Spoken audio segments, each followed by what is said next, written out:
Sa bawat kabanata na nagwawakas, meron din bagong magsisimula. At ito na pala ang huling araw na pagpasok ko sa aking trabaho bilang isang nurse. Gayunpaman, halo-halo ang aking emosyon na nararamdaman sa magiging bagong kabanata ng aking buhay. Pinangarap ko dati na magtrabaho kung saan ako pinanganak. At natupad ngayon. Dito rin ako naging unang empleyado. Sa loob ng 4 na taon ko na pagtatrabaho dito, marami akong natutunan at naging kaibigan. Sa mga nakasama ko sa trabaho, maraming salamat sa lahat.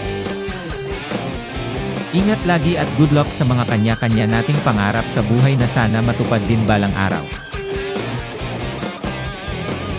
Nakatrabaho ko din pala yung doktor na nagpanganak sa akin. Salamat po, Dok.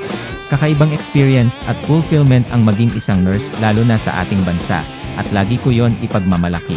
Totoo na hindi biro maging nurse, sumla sa pag-aral pa lang hanggang sa pagkakaroon na ng lisensya, at pag-aalaga sa mga pasyente, ay kakaibang dedikasyon ang ibubuhos mo rito. Kaya saludo ako sa bawat nurse at sa mga nagtatrabaho sa ospital. Sa simpleng pagpapasalamat ng pasyente mo, malaking bagay na yon sa amin.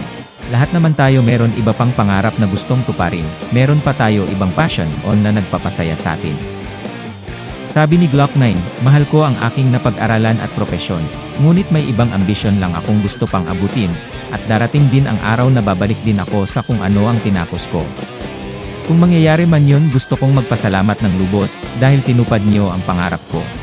Marami pa akong gustong gawin, marami pa akong gustong mapasaya, ma-inspire at matulungan. Marami pa akong gustong adventure at matutunan.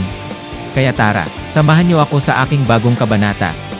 Marami pa akong gustong ikwento, ngunit sa ibang araw naman para iyong abangan. Tara at kasama ko kayo sa pangarap ko.